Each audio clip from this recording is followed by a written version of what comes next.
that magic list still haunts the modern world.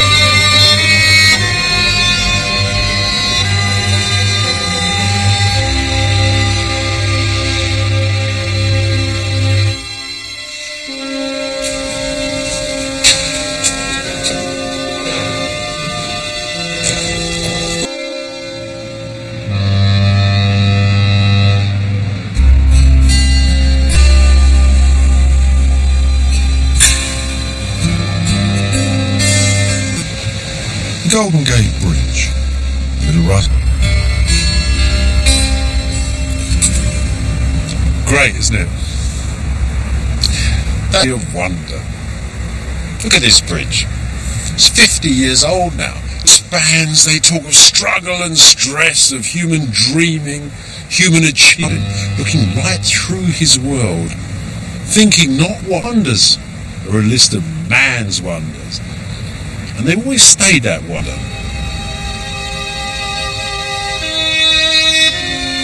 Things.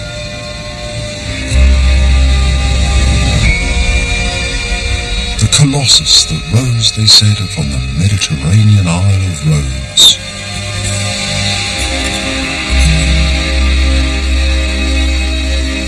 The great god. First mausoleum.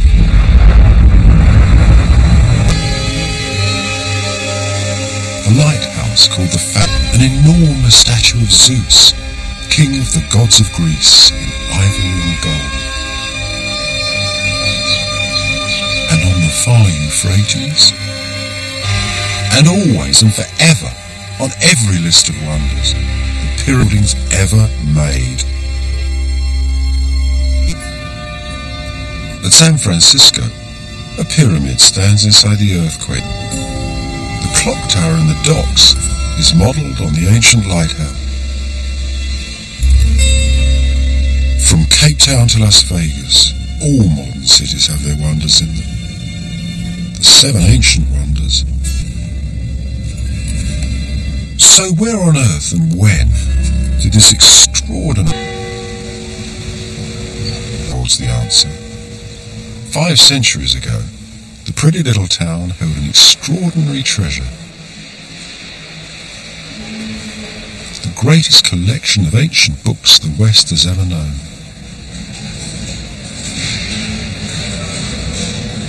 River University. You know, my first childhood memories of the 7 Wonders is sitting with my grandparents, looking at a book. It was about that big. The 7 Wonders of the World. So that's my first memory of the 7 Wonders.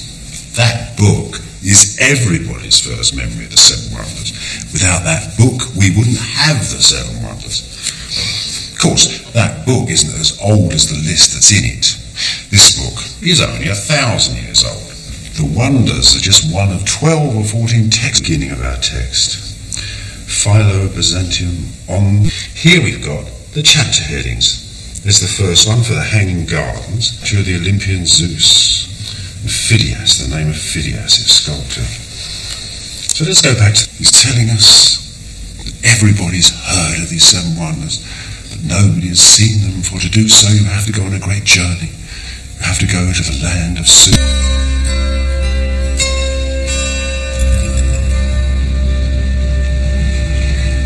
Port of Halicarnassus, home of one of the 7 Wonders, sailing others on. You know, the 7 Wonders are a bit like sailors' tales. Some of them were well-known things in well-used ports. Others were out there somewhere. Sort of things that keep travellers travelling, really. This, then, is the highway of the ancient world. There weren't many roads, and what there were very bad. So the 7 Wonders, map of the sea. Look, I'll draw you a wonderful map. Here, Greece, with its 3 points. You go round up to the Black Sea, along the southern coast of the Mediterranean to Egypt. Now, so Halicarnassus, where we've just come from. Right, the home of the mausoleum. When the list was made, the mausoleum was 100 years old. We draw a circle of Wonders south. Great Colossus of Rhodes, you can see that it's like you'll come to the port of Alexandria and a light history lesson. They're telling you something about the ancient world, the more ancient world. That was running down there. There's Babylon. And on the Nile in Egypt, ancient Greece, the place where this statue stood, one of the seven wonders, that seemed to symbolize the nation of... One of the seven wonders of the world was planned like a... Phidias the sculptor worked here before he made the Zeus. Here indeed, he is as simple as it seems. As you approach, the subtle curve of the temple's steps gives the building added strength and dignity. Is that this great temple puts you at your ease. It seems to smile at you. I think the single most beautiful thing about the Parthenon is its scale. Not its size. It doesn't overwhelm you like the seven wonders would have done. It enfolds you. It somehow ennobles you. It makes you feel bigger, like you're walking with the gods. If now then. To see something of Phidias's magic then, to see the drama's second act, Nashville, Tennessee.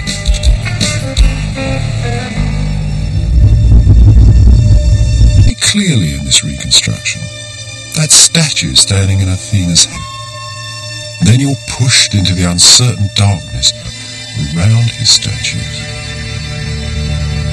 Judging by its ancient fame, the place where the trick worked best of all was the temple of Zeus at Olympia in southern Greece.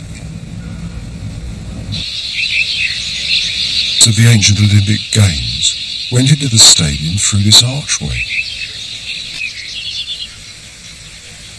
These footprints mark the place where a victor's statue stood.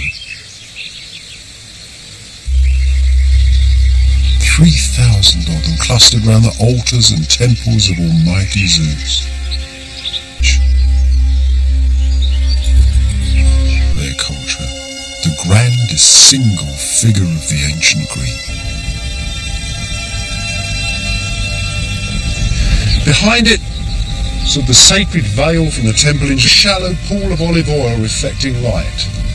And for all that time, whilst the statue stood, men came and polished the ivory. A special bond visitor said, "I can give you the measurements of this statue, but not its effects.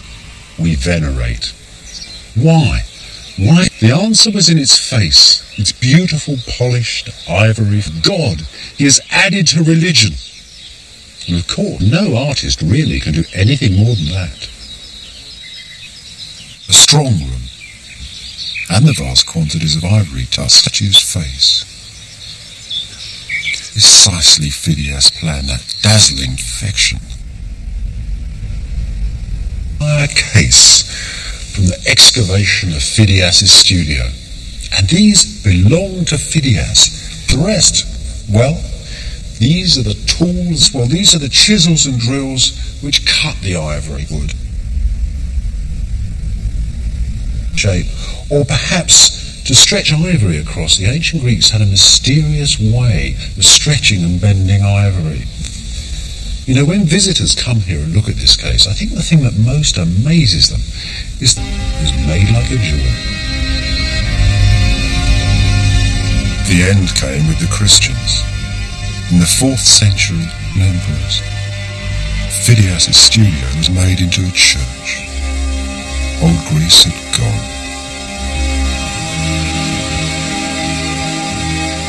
The great temple had already fallen, its columns torturous against barbarian invaders. Was the clan here, preserving Phidias' statue had been carried off. The city on the Golden Horn held one of the most extraordinary gatherings of art the world has ever seen. This brick circled the closing of the temples. He collected pagan sculptures and stood them in his palace. The greatest here it stood for 60 years. This is the little church of Saint Saviour in Kora in Istanbul, one of the most beautiful Byzantine monuments that survives, a theological jewel basket. And here's great Zeus on its walls. Zeus as Christ, 1,000 years after the ivory original burned to ash in a cone like that. The man with a roundish face, thinning hair, high dome forehead, long straggly beard and a great hoopla from their traditional portraits alone. This in Lausus Palace was a very wonderful thing in its own right. And for another, that same statue that already stood as an image of supreme divinity for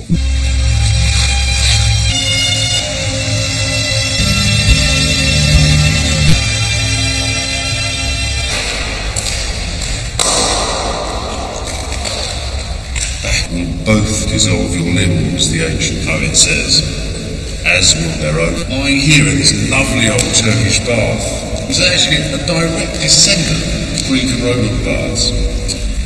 I can't help thinking how everybody else looks nothing like a Greek sculpture. Measured thousands of Italian and Greek airmen.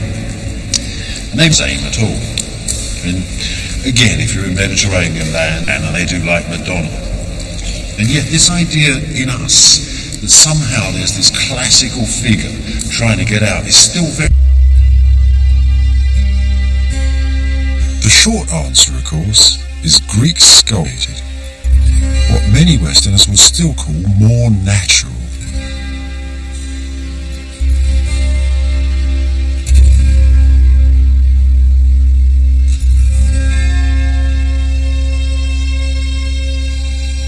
Type of sculpture. Above all, this is quite real, isn't it? Like he just furrowed his brow. The hair, like real hair, you might think. And his cheek too.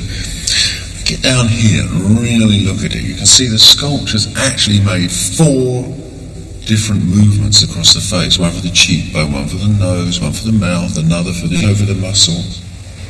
You get the feeling that if a fly settled on this marble, there's a front. There was a time when you could say that was before Alexander's conquest and after. Alexander had become a man of destiny in time.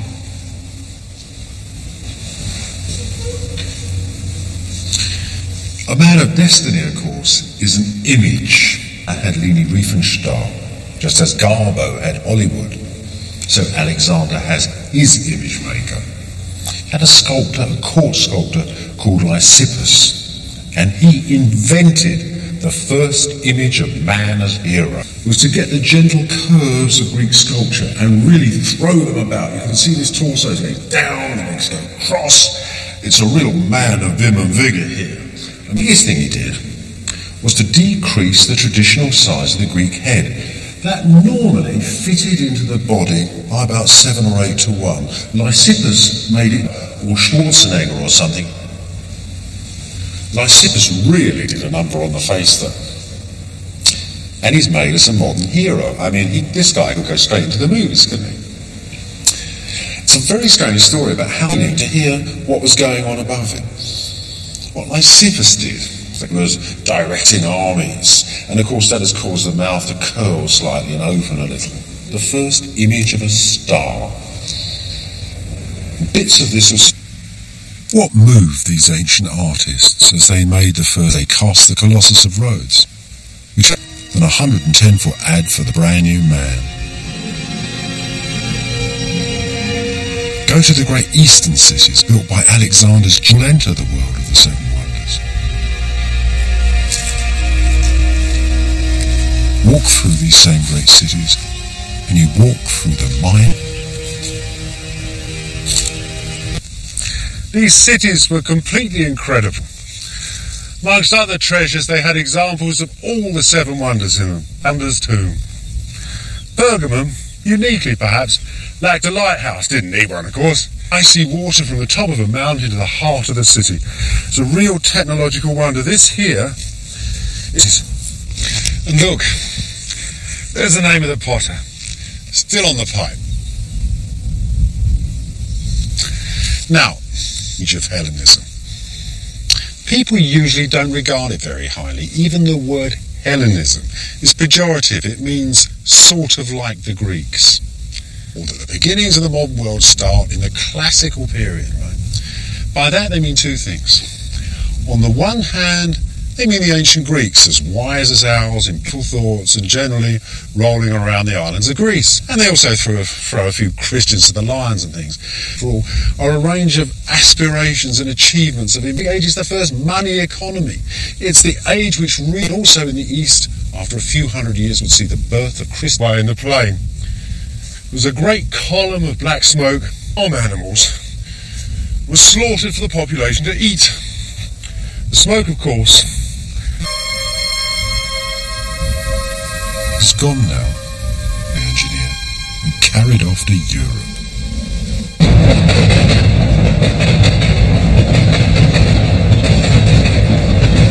In Berlin. They started making this about 180 years before Christ. They started 50 years earlier. It certainly would have been one of the... It tells a story.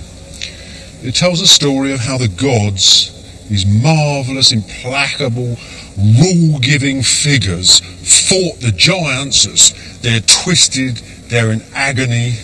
They're really the root of modern. His mouth is a little open, his hair's awry. He's a human hero. Here, the world that made the Seven Wonders is not mischief. You feel like you're in a Roman arena. The drapery licks around the figures like fire, singing in frenzy in his chariot across the sky. The Colossus of Rhodes, though, stood somewhere between them. Out to sea rose and raised into the light. And stood the great Colossus, second son, one of Lysippus' pupils. Though it fell down after only 60 years, they say it was just as impressive as a ruin. Finally, the fallen statue was broken. In modern times, no one's seen a trace of it. Say the statues like the Colossus usually stood beside a temple. At Rhodes, Helios temple city walls from the time of the Colossus running through the temple, just as they were in other ancient man-made harbours. The Colossus couldn't have possibly spanned such a giant striding statue, could ever sustain such massive strains.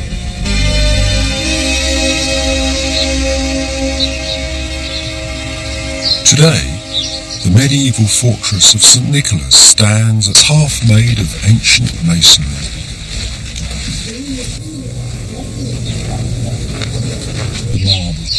If you look at them very, very closely, you can see the Colossus of Rhodes.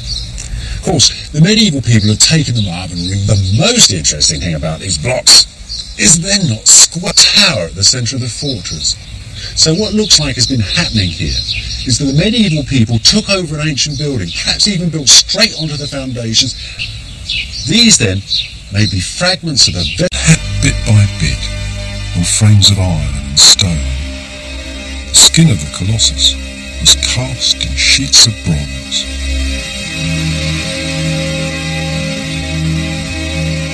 As for its pose, the truth is, this marble giant is a copy of another Colossus, one made.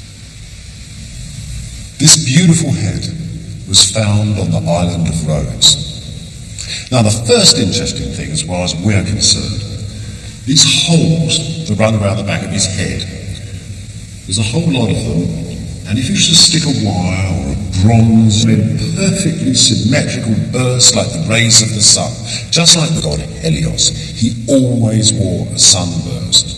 So this then is the head of a statue of Helios, the god of the Colossus from the city of Rhodes. And within 100 years or so, it's the same date as the Colossus. Let's look at the face for a minute. Look at that slightly open mouth, the twisting neck, the open eyes. That's Alexander. That's the same school of sculptors that made the Greek god, really. He's Asian. And he came to power really in the great cities of the East, in the Hellenistic cities like Pergamum and Rhodes. Now this Eastern God, just like Jesus Christ, another Eastern God, goes from these Eastern cities straight to Rome. Just like Christ, Helios the sun god was also Helios too, was born on December the 25th.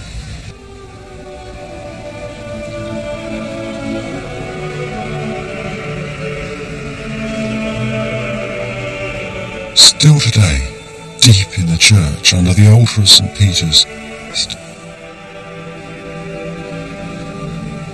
risen Christ, as Alexander's twisting neck and straggling hair, and the fiery flames that once flicked around the head of the Colossus.